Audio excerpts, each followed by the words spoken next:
Nasemaje? Ufalme tunaoutumikia sio ufalme wa kufanya kazi kwa kutegemea uzoefu. Ni ufalme tunaofanya kazi kwa kufuata mafunuo. Hello? Amen. Nisikilize vizuri sana mtumishi wa Mungu. Mungu yule alimwambia Musa, akasema, Musa, nenda kalipige lile jiwe. Ni jiwe kubwa linaitwa mwamba. Nenda kalipige lile jiwe kwa fimbo mara 2 nao litatoa maji. Kumbuka wana wa Israeli wanatembea jangwani. Wako jangwani kwa safari ya miaka 40. Jangwa, sifa ya jangwa, hakuna mvua pale, si ndiye? Hakuna mto pale, si ndiye? Hakuna maji pale, si ndiye? Wanapita pale, wanakutana na jiwe kubwa, jua la kutosha. Wakamwambia Musa, Musa, unataka tufe jangwani? Musa akamwambia Bwana Mungu, akamwambia Mungu sasa, Musa, una nini mkononi? Fimbo.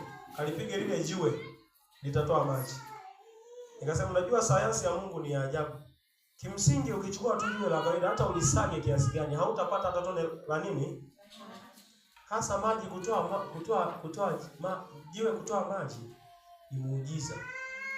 Yaani hata ukilichukua jiwe ukalikalisha mtoni miaka 30, alafu ukija kulitoa, ukianza kulibonda na kulisagasaga, utakuta maji ndani? Haukuti maji. Hata useme nitachuja, haukuti maji. Utakuta tu mchanga na vumbi litatengenezwa. Amen? Amen. Musa akalipiga jiwe kwa fimbo mara ya kwanza. Mara ya pili ile jiwe likatoa maji mengi, yale maji yakawa mto mkubwa. Taifa zima likaanza kutumia maji ya mto ule. Amen. Wakaanza safari, wakaliacha jiwe. Wakafika mbele, kiu ikawabana tena, wakamgeongea tena Musa. Musa akaenda mbele za Mungu. Mungu akamwambia Musa, akasema, Musa, tilipo hii nenda ukaliambie jiwe litoe maji. Hakusema nenda ukapige, nenda kaliambie jiwe. Musa akaenda kwa uzoefu, by experience. Ina experience kubwa, ni maana kupiga likatoa maji. Musa akaenda akamwambia wana Israeli, mnataka tuwape maji yenye wasi? Akachukua fimbo. Mungu amesema liambie. Yeye akachukua fimbo, po. Ni kweli matokeo yalionekana, maji yalitoka, lakini Mungu akasema, Musa, kwa sababu umeshindwa kunistari, uingika nani?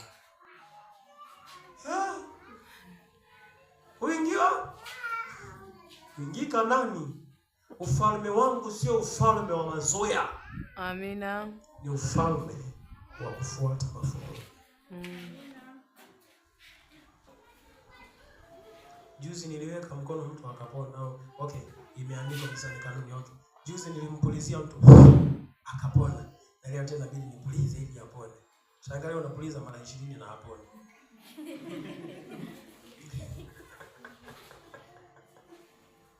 Bwana Yesu asifiwe. Amen. Utajuaje kwamba huyu mtu anafanya kazi peke yake bila Mungu?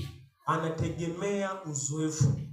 Anasema, okay, juzi kuna wimbo fulani nilimba Roho Mtakatifu akashuka, na leo ngoja niimbe tena. Kuna sehemu nilialikwa nikahubiri neno fulani, watu Roho Mtakatifu akashuka, na huku nimealikwa nitahubiri lile. Unashangaa unahubiri kama lile. Matokeo hayawi yale. Amina. Kwa sababu ufalme tunaotumikia ni ufalme tunaotembea kwa kufuata maongozi ya Roho Mtakatifu. Na Mungu ni mpya kila siku, hazoeleki. Ndio maana Biblia inasema kwamba mtaimba wimbo mpya. Unaelewa maana ya neno wimbo mpya? Tutaimba wimbo mpya. Kuna wimbo unaweza ukakujia ghafla, hata ukujipanga kwamba utaimba. Unasikia wimbo unakeleketa ndani yako. Imba wimbo mpya. Unasikia vizuri? Unasikia watu wa Mungu? Imba nini? Unaona, unashangaa huko, unaona wanasema Roho Mtakatifu akishuka utaratibu unaharibika. Roho Mtakatifu ni roho wa utaratibu. Ni akili zako tu zimekudanganya kwamba Roho Mtakatifu akishuka na utaratibu unapotea. Unasikia vizuri? Amina.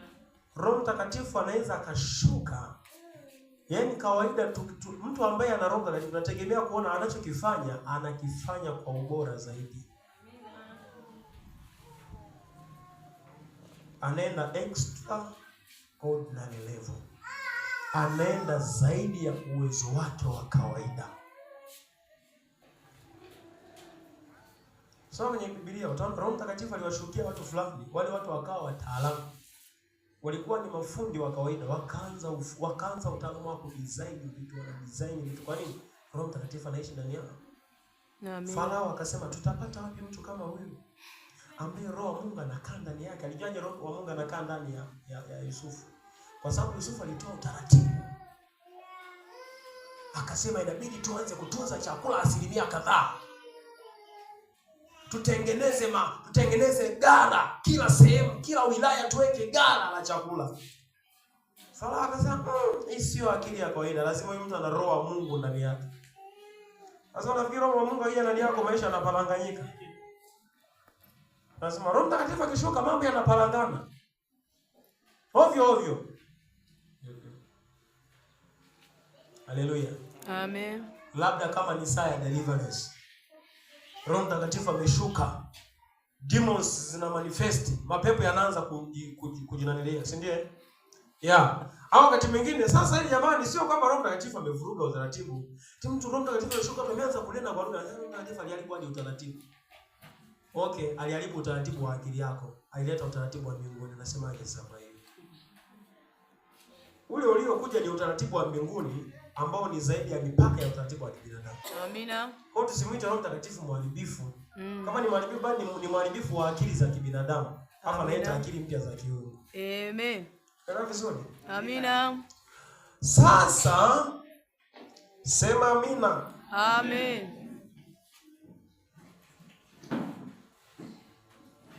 Sasa Mungu hutenda kazi pamoja na watu wanaompenda, yani walio tayari. Kwenye darasa la watenda kazi nilifundisha nikasema, si watu maarufu wanaoweza kuleta uamsho, wala si watu wengi ambao Mungu anaweza kuwatumia kuleta uamsho, bali ni watu walio tayari. Hata ukiwa peke yako, maadamu uko tayari, you are ready, Mungu anakutumia kuleta uamsho. Amen. Mungu anakutumia kufanya jambo jipya. Amina. Kwa Mungu haangalii umaarufu wa mtu. Mungu haangalii idadi ya watu. Mungu anaangalia utayari. Amen. Mungu anaweza kufanya ukawa mtu mkuu tena mtu maarufu. Kwa nini? Kwa sababu uko tayari kutumiwa na yeye. Mchungaji alipokuwa anafundisha somo la wanandoa akasema hivi. Akasema mume wa Mariamu aliyemzaa Yesu alimkubalia Mungu amtumie Mariamu kutimiza kusudi la mbinguni. Amen. Yusufu alikuwa tayari mke wake atumike kwa ajili ya kutimiza kusudi la wapi? Mbinguni. Akasema enyi wanaume na nyie muwe tayari kuwaruhusu wake zenu wabebe kusudi la Mungu na walitumikie. Amen. Kama Yusufu alivyofunguka akakubali kumruhusu Mariamu abebe mimba ya Roho Mtakatifu. Kwa nini mimba ya mwanadamu hiyo? Ile mimba sio mwanadamu, alipokea kwa uwezo wa nani? Roho Mtakatifu. Na nyie wanawake muwe tayari kuwaruhusu waume zenu watimize kusudi la nani? La Mungu. Bwana Yesu asifiwe. Amen. Kwa pamoja. Amina. Kwa hiyo Mungu anaangalia utayari. Are you ready? Yes. Warumi 8:28. Anasema nasi twajua ya kuwa katika mambo yote Mungu hufanya kazi pamoja na wale wampendao katika kuwapatia mambo mema, yaani wale walioitwa kwa kusudi lake.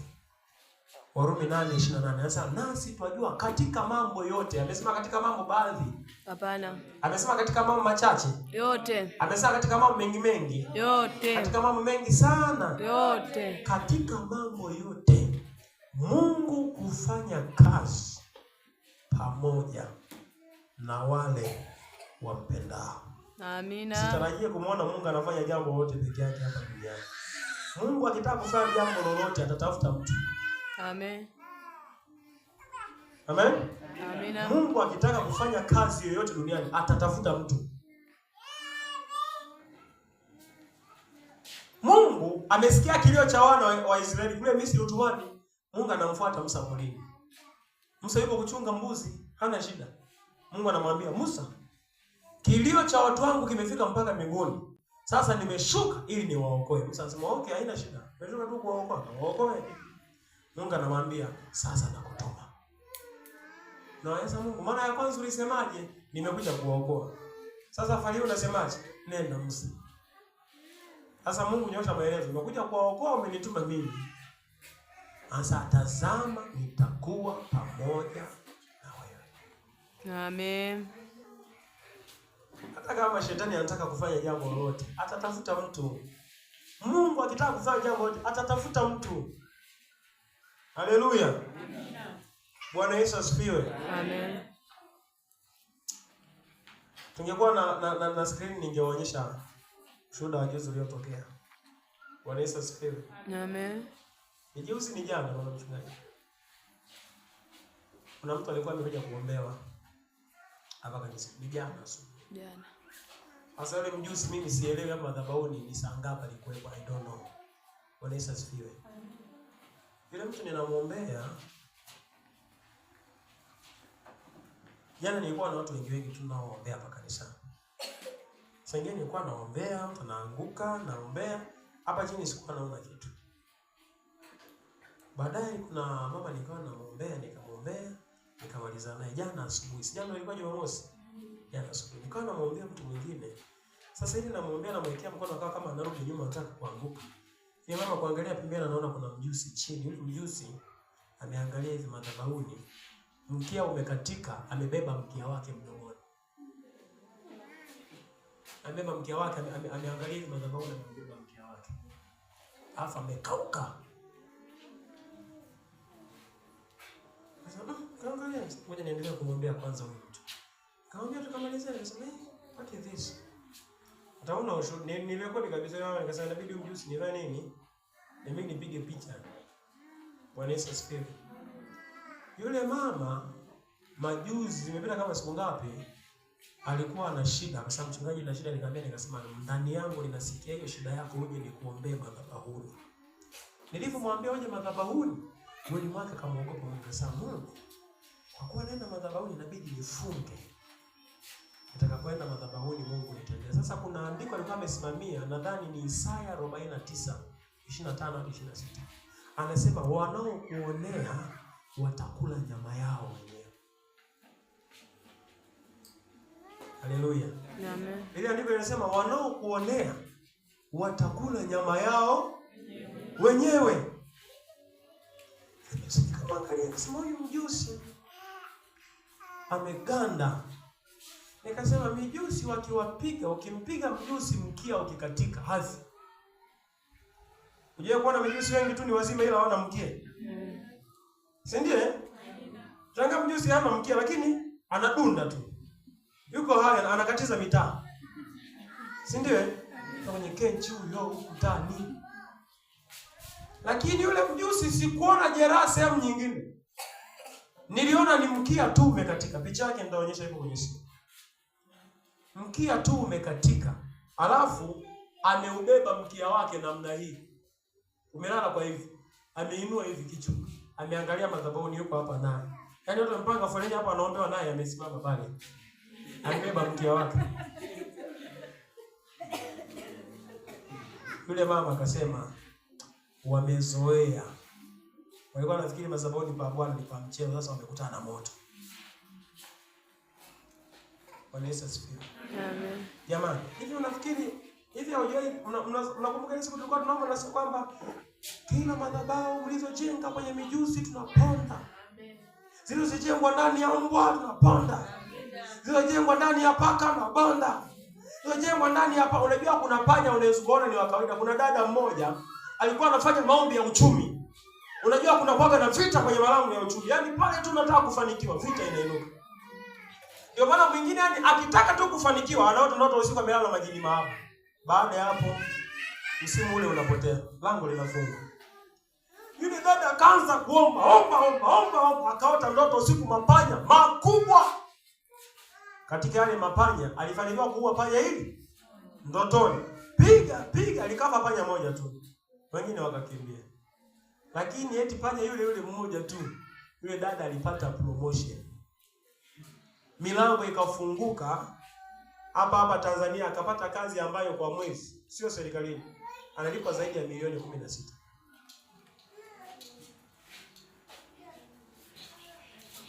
Unanisikia vizuri?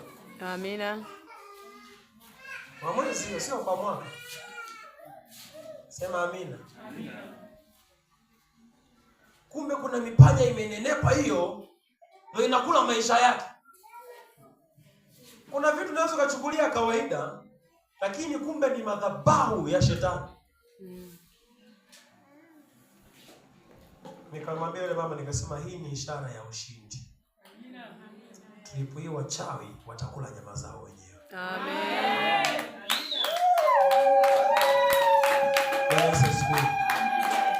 Nikasema tulipo hii wachawi watakula nini? Nyama zao wenyewe. Sijawahi kuona mjusi amekufa mbeba mkia wake. Hapo ni mkia tu umekatika. Things, mambo yamekaa kinabii sana. Amina. Bwana Yesu asifiwe. Amen. Kuna binti mmoja hapa kanisani, kuna kipindi alikuwa anaenda chooni, akakuta kule chooni kwake kuna chungu wameweka. Sio ndani ya choo, upenuni kwa nyumba. Chungu kimekalishwa hapo ndani ya mle chungu, sijui ameweka vitu gani. Akaja kuniambia, nikasema chumvi, akaleta chumvi. Nikaiombea chumvi, nikasema nenda kaweka hivi. Akaenda akanyunyizia ile, akaenda kumwagia chumvi ile kwenye kile chungu. Chungu kile kafanya nini? Kikapasuka. Akapiga hadi picha, akaja kuniletea, mchungaji, ile chumvi ulionipa. Bwana Yesu asifiwe. Ni ufalme wa mafunuo unaingia. Mimi sina chumvi za upako. Sema amina. Amen. Akaweka chumvi kwenye chungu, kile chungu kafanya nini? Kikapasuka. Kuna vitu unaweza kuchukulia kawaida. Sasa uhusiano wa chumvi na chungu kuvunjika vinaingiliana wapi? Shetani anapenda kutumia mambo ya kawaida tuliyoyadharau ili kufanya mambo ya ajabu tusiyoyategemea. Amen. Narudia tena. Shetani anapenda kutumia vitu vya kawaida ambavyo unachukulia kawaida tu. Nimejikwaa tu, ni kawaida tu. Kawaida tu. Mjusi tu ni kawaida. Sasa mjusi yote ni wa shetani, lakini kuna vitu ambavyo ni vya shetani kabisa. Haleluya. Amen. Bwana Yesu asifiwe. Amina. Amen, amen, amen. Amen. Kuna kipindi tulikuwa tunafanya maombi nyumbani. Sisi tulikuwa tunaomba nini? Tuliua sana panya nyumbani pale tulipokuwa tumepanga. Unakumbuka? Wakati ndo tunakaribia kununua nyumba yetu. Pale tulipokuwa tumepanga. Tunafanya maombi. Aisee, tuliua panya pale. Bwana Yesu asifiwe. Tuliua wale panya. Na Mungu akatupa promotion, tukawa na kwamba tukapata na nyumba zetu za kuishi. Amen. Bwana Yesu asifiwe. Amen. Kuna mambo sio ya kawaida. Japokuwa Roho Mtakatifu ndiye aliyetupa kazi, lakini sio mapenzi yake kutuacha tufanye kazi peke yetu. Yeye ni bosi anayetenda kazi pamoja na watumishi wake. Aliahidi kwamba atakuwa pamoja nasi hadi utimilifu wa dahari. Sasa ibada ya baadaye nitakufundisha mambo yanayochochea ushirika wako na Roho Mtakatifu. Unajua, ngoja nikwambie kitu.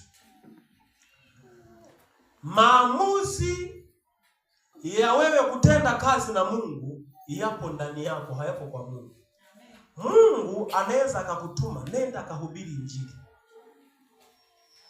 Lakini ili Mungu atende kazi pamoja na wewe, maamuzi yapo kwako. Wewe ndio utakayechagua. Uende kuhubiri peke yako au uende na bosi wako.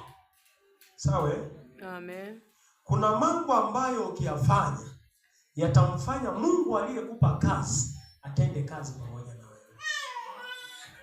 Kuna mambo kama utayaepuka, hiyo kazi ya Bwana utafanya peke yako. Na mwisho wa siku utachoka na utaikataa. Nasema hapana, bora nikachunge ng'ombe kuliko chunga kanisa. Hiyo ni ishara kwamba na namna hiyo kazi umebeba peke yako. Kama unasema, yaani kazi ya mchungaji, mbona kope kazi ya mchunga mbuzi?